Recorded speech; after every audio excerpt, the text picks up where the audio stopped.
What's up, guys? Michael Swan here today. I'm gonna show you guys how to change the brake pads on a 2017 Ram 5500. You guys stay tuned. I'll show you the easiest way that I do it and see if you guys like this way too. Now, this is personally how the tools that I use to change the brakes with. You guys might use different tools, whatever, each his own. This is personally what I use to change the brakes on a Ram 5500. Now, the front and the rear are relatively the same. There's not much difference. So this is what I use right here. Now, this is just my personal preference. You guys might use something different. And then the next thing I like to do is I like to come to the front of the truck. And I like to put a little rag there just in case of the pressure. So that way whenever I relieve the pads and squeeze them in, then it doesn't usually go everywhere. I try to save it. Now, the next step of what I like to do is obviously jack up the front end, start working on those front tires getting off and start getting to those brakes. Now, if you look under the truck, usually on these Ram 5500s, if you see right there, there's a jack point. That's the jack point I like to use. You can use this one, but that ends up, you can mess up the diff covers. It's usually better to try to use this one, get a nice jack on there. Get back to you guys whenever I got the front tires off. What's up, guys? So I forgot to tell you that what I like to use is a 22 impact socket. Okay, so go ahead and get that tire off and you can start on the brake. Now, for the caliper bolts, it's a 15-inch wrench. Sorry, not an inch wrench. It's a 15 wrench. Okay, pretty straightforward. Once you got it to the side, you're gonna go ahead and start on the caliper. Okay. Now, if you look in here, caliper right here, if you go to the rear, there's two bolts right there, 15, and here's another 15. Okay, pretty straightforward. Let's go ahead and get those off.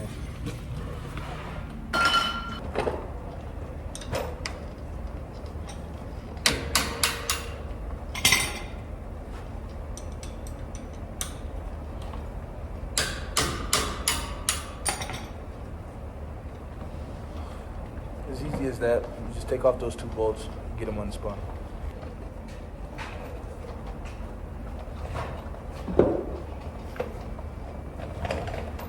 Now you're going to want to set this on something simple, nice, so that way it doesn't pinch the line, break the line, make a job harder than it needs to be. So I like to set it on something small like this. Pretty simple. Just find something laying around your shop or around your garage.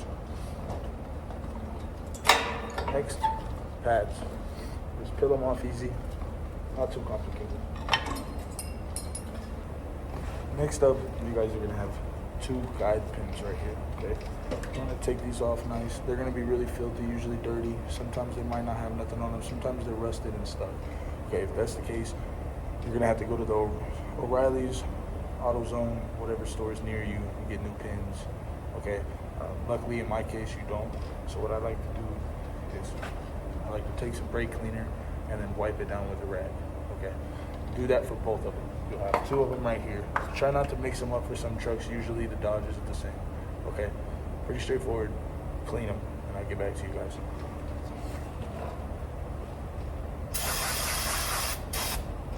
Now that we've got our brake cleaner, spray it on a rag, just wipe them really good. Pretty straightforward. But this is the brake lubricant I use. I just use anti-seize. You can use whatever one you want to use, a brake lubricant from your nearest auto store, okay? This is the one I use right here. Now, the brake pads that I use will be in the description. I get those from O'Reilly's, okay?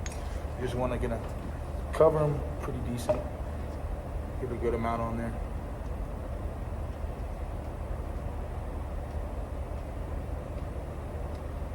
Just like that, pretty straightforward.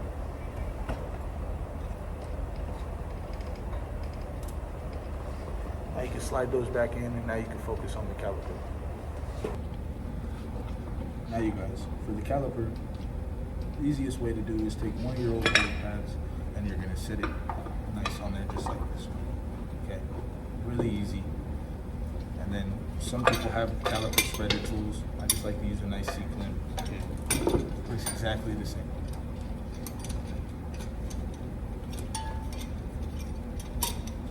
Awesome. So now you guys obviously can see that it's collapsed.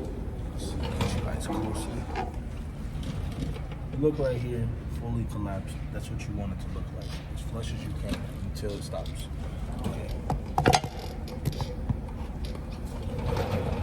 Next step is we're gonna get the brand new brake pads. You guys are gonna have these pretty straightforward. They come off. Okay. When you guys put these back on, you want to make sure and put them flush right there. And there's one that goes up top also. As you can see, they just lay like that, really simple. Try not to forget these. If not, they're not the most important, but you can find them from your nearest auto store.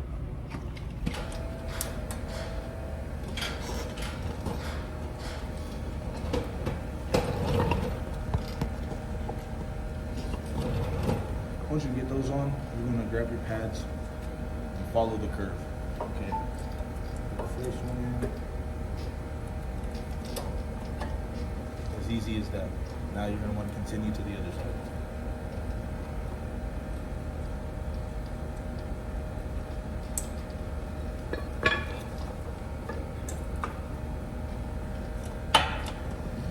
Bam, just like that. Now you're going to continue and you're going to put your caliper back on. Okay? Make sure that your line is not twisted. Make sure that it's straight. A lot of people forget that, and that can cause bend-in. It'll close that line. A lot of things can happen. So just try to make sure that it's straight whenever you put it on.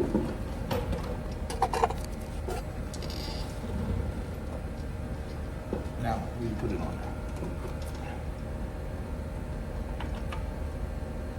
Make sure to try to compress those pins with your fingers. Really simple.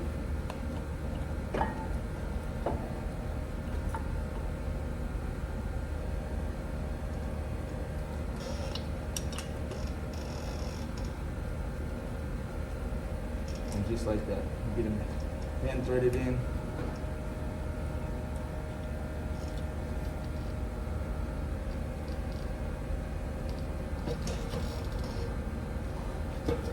And you guys are going to take your wrench until it stops by hand.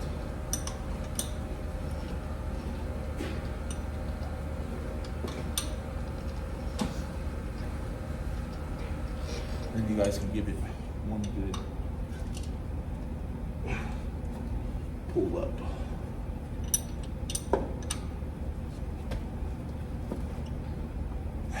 And just like that, you finish with the first side. Now let's get that tire back on.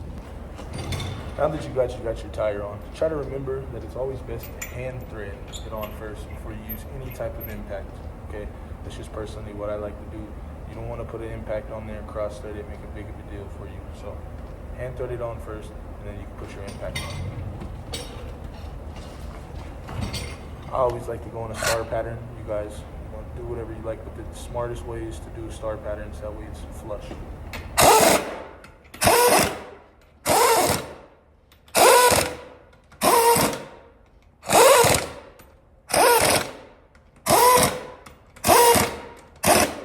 Next up, guys, I like to torque it. I don't go too hard, maybe one ugga-dugga, that's all.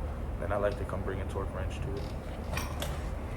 Now, I like to torque mine to about 145, in between 140.